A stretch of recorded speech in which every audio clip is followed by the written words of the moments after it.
अमित शाह के अफसर बंगाल में है और लगातार हिंसा प्रभावित इलाकों में जाकर जांच कर रहे हैं। इसी के चलते दीदी की टेंशन भी बढ़ गई है, लेकिन अब दीदी की मुश्किलें और ज्यादा बढ़ने वाली हैं। दरअसल केंद्रीय गृह मंत्रालय ने पश्चिम बंगाल के राज्यपाल जगदीप धनखड़ से राज्य की कानून व्यवस्था पर एक रिपोर्ट तलब की, जहां विधानसभा चुनाव में तृणमूल कांग्रेस की जीत के बाद हिंसा के मामले सामने आए थे। पहले उसने राज्य सरकार से रिपोर्ट मांगी थी, लेकिन उसने कोई जवाब नहीं दिया।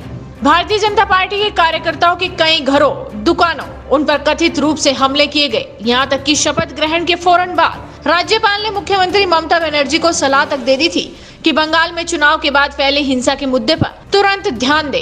कायदे से राज्य का कार्यभार लेने के बाद ममता बनर्जी को पहला काम ये करना चाहिए था कि तत्काल अतीत को भूलकर ज्यादा बड़े विरोधी कोविड-19 महामारी के खिलाफ लड़ने में लग जाती। लेकिन उनका पहला फैसला, जैसा कि राज्यपाल धनखड़ ने दावा किया, ये आदेश जारी करना था कि हिंसा के बारे में राज्यपाल को कोई रिपोर्ट नहीं भेजी जाएगी। इससे साफ संकेत मिलता है कि वो केंद्र के साथ एक टकराव का रुख इख्तियार कर रही है। अब पहले तो एमएचए की टीम बंगाल पहुंची। हिंसा के कारणों का पता लगा रही केंद्रीय गृह मंत्रालय की 4 सदस्यीय टीम ने राजभवन में धनखड़ से मुलाकात की थी और अब इस मामले में बंगाल के राज्यपाल जगदीप धनखड़ ने भी बंगाल के मुख्य सचिव को जवाब तलब करने के लिए बुलाया है। बंगाल के राज्यपाल जगदीप धनखड़ ने ट्विटर पर जानकारी देते हुए बताया है कि बंगाल के एडिशनल चीफ सेक्रेटरी ने चुनाव के बाद हुई हिंसा से संबंधित रिपोर्ट नहीं सौंपी है, जो एक बड़ी लापरवाही है।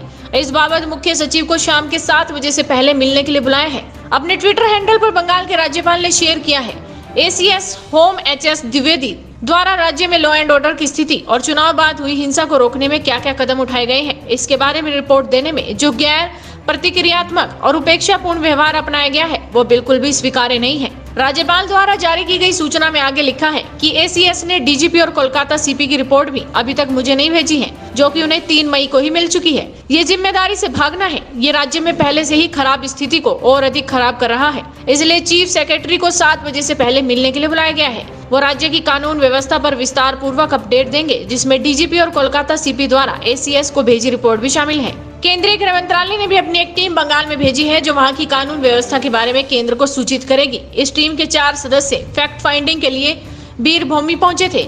इसके बाद वो मिदनापुर और नादिया जिले भी गए। राज्यपाल जगदीप धनखड़ ने एक दूसरा ट्वीट करते हुए बताया कि उन्हें एसीएस ने सूचित किया है कि कोलकाता के डीजीपी और मुख्य सचिव उनसे मिलने के लिए शाम के 6 बजे राजभवन आ रहे हैं। और इधर कोरोना संक्रमण की दूसरी लहर के बीच पश्चिम बंगाल की मुख्यमंत्री ममता बनर्जी ने आज विधानसभा में केंद्र पर जमकर हमला बोला और कहा कि केंद्र ने पिछले 6 महीने में कुछ काम नहीं किया। मंत्री पश्चिम बंगाल की सत्ता पर काबिज होने के इरादे से रोजाना बंगाल आए। इसके अलावा उन्होंने देश भर में मुफ्त टीकाकरण की भी मांग की। लेकिन जिस तरह से बंगाल हिंसा को लेकर लगातार अपडेट की मांग की जा रही है और ममता बनर्जी उन्हें अनदेखा कर रही है, इसके चलते उनकी टेंशन जल्द ही बढ़ने वाली है, क्योंकि केंद्र सरकार इस मामले में ममता सरकार को छोड़ेगी नहीं। तो आप भी इस वीडियो को शेयर कीजिए और जुड़े रहिए हेडलाइंस इंडिया के साथ।